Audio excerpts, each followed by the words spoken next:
Greetings, everybody, and a warm welcome to everyone. I recently went to a local theater here that holds these monthly monster movie marathons and sci-fi movies. They do this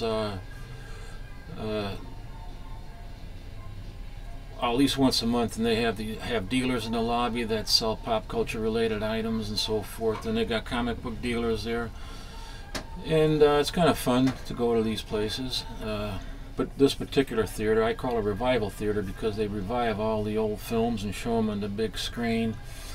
And also once a year they have an annual mini comic book fest where they show movie serials that are superhero related, like the Green Hornet, Flash Gordon, Captain Marvel, and the lobby is full of dealers showing and selling all sorts of pop culture related items, but a lot of comic book dealers come to this event, and this is where I go because you can get such great deals there. It's just unbelievable. I go there every year, and I try to get in early because I know the guy that runs it, so I get a little bit of a,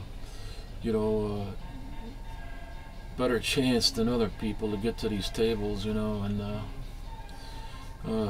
find some great deals. But anyway, I picked up about roughly 100 Silver Age comic books, and some of them were $40, $50. A lot of them were $20 and $10, but he made a deal with me, and it equates to about $4 a piece. I paid $400 for approximately 100 comic books, and I'm going to show you, or start showing you, the first part of that right now. But just before I do that, I want to show, if Doc and Howell is watching this, he's been having problems getting people to send him, or his where he regularly buys comic books, to get his comic book shipped to him in these boxes. And I just had this shipped to me. This is a regular mailing box. Apparently they told him that they can't do it, the post office won't allow it, or it costs too much, I don't know. This hardly costs anything, and here it is. It's a mailing box. I just got this sent to me, and delivery confirmation, priority mail, $7. And I already opened it, but look at this sturdy packaging in there. I'll pull that out like this. There's 4 pieces of cardboard to protect one comic book. These two. Then when I open this, I find this guy. He made a little wrap using 2 sections of mylar that had backer boards put into them, and it just folded over the comic like this for more protection. And then the comic itself came in another mylar bag with an acid-free backer board.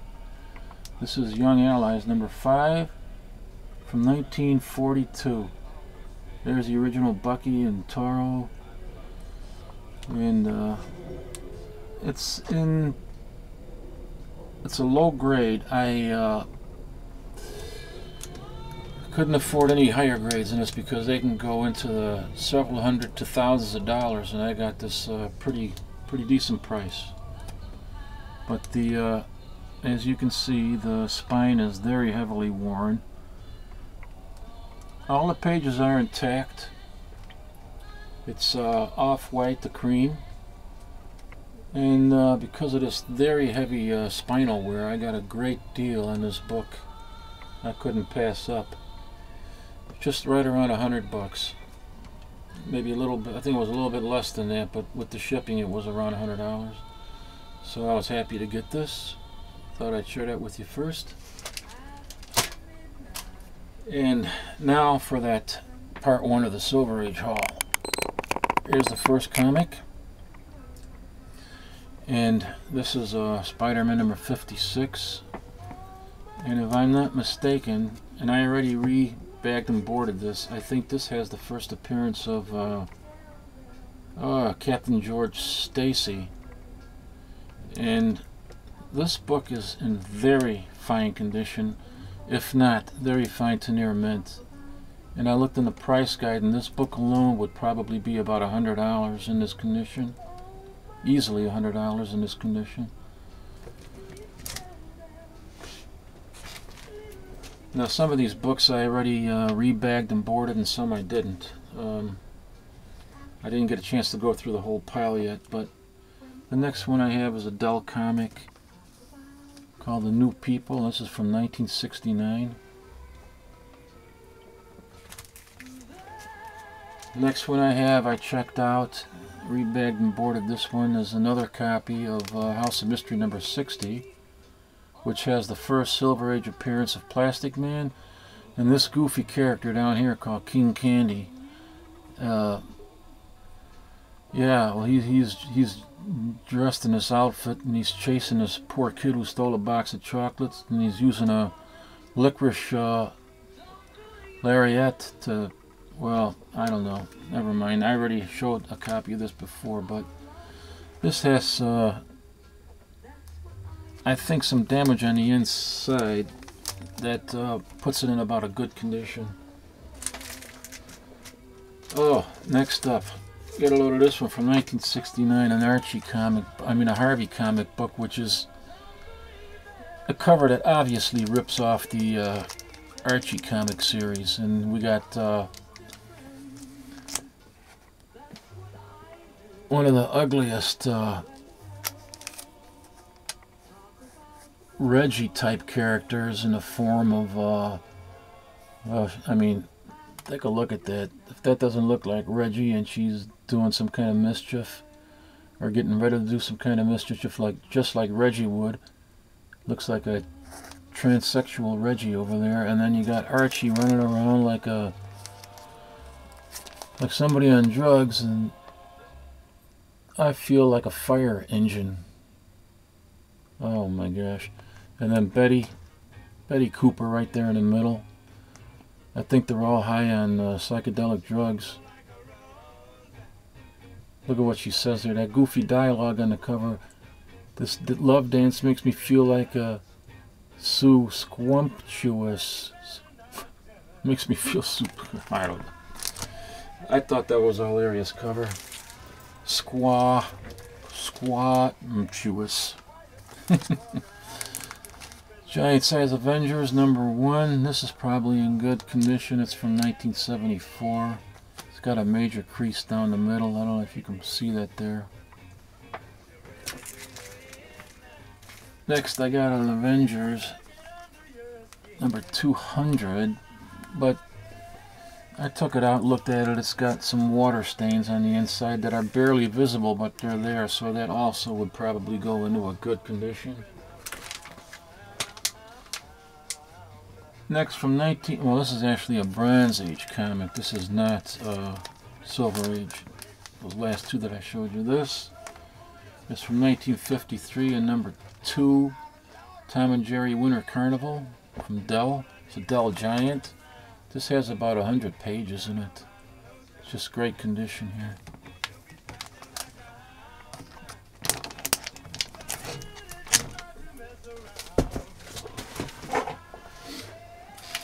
The next one I had that I rebagged and boarded is from 1966, Brave and the Bold number 67. And this is in very good, well, this is in, oh, it's got some damage here on the edge. I don't know if you can see that.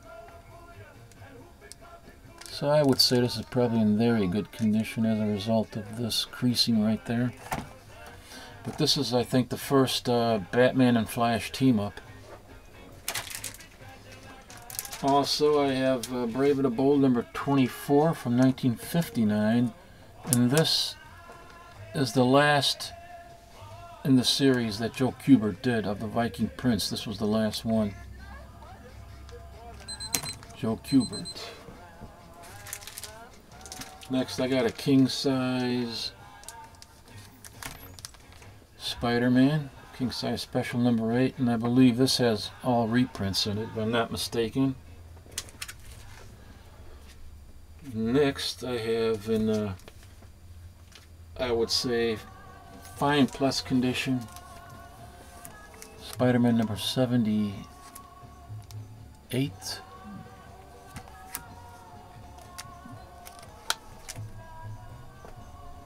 That's just in pretty nice condition there. Fine plus, I would say fine plus condition. Next I have King Size Special Avengers number 3. And this, I didn't look at this too carefully. It's got some spinal wear on the bottom, but other than that, it looks to be pretty good. I'd probably say another very good plus to maybe a fine minus.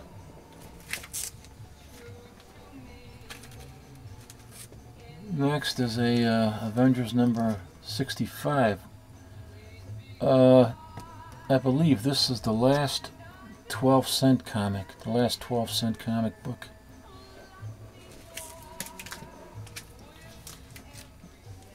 Next is an Avengers number 64.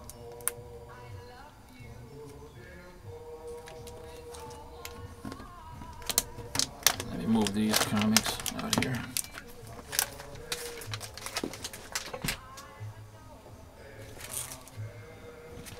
Next I have an Avengers number 66, which is probably a fine plus. Number 66, I think. What is this? This was something. Oh, this has Barry Smith artwork. Barry Smith became famous for doing his artwork on Conan the Barbarian over at Marvel.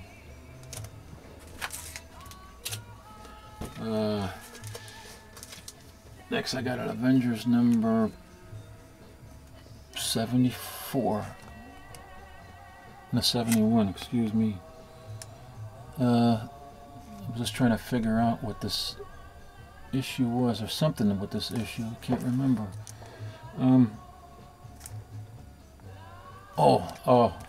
This is the first Invaders, or rather the first new Invaders, and also the Black Knight joins the Avengers in this issue.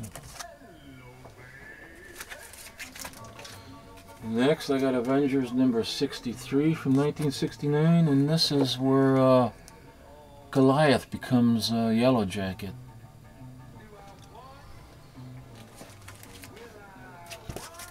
I never had a care too much for the character of Goliath, but anyway, that's just me. Then I have a copy of Avengers number 54. This is a lower grade, probably very good condition because there is some wear on the spine here. And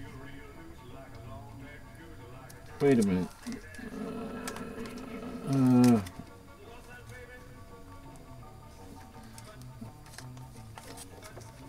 This comic was the not the new Invaders, the first appearance of the Invaders. And I got that confused with so this is the first appearance of the Invaders, and this is the first appearance of the new Masters of Evil, Avengers number 54. I can't remember all this stuff, I get confused. And let me just end it over there, because I got so many comics I gotta go through yet. And yeah, so that was a pretty good haul, I guess. But I got so many more down there. It's just some nice stuff from horror comics in there too, from the 50s. So yeah, I'll be uploading part 2 in a couple of days, so I look forward to that, and sharing all the other things that I picked up. So thanks for watching. I hope everybody stays healthy, and I'll see you soon. Take care.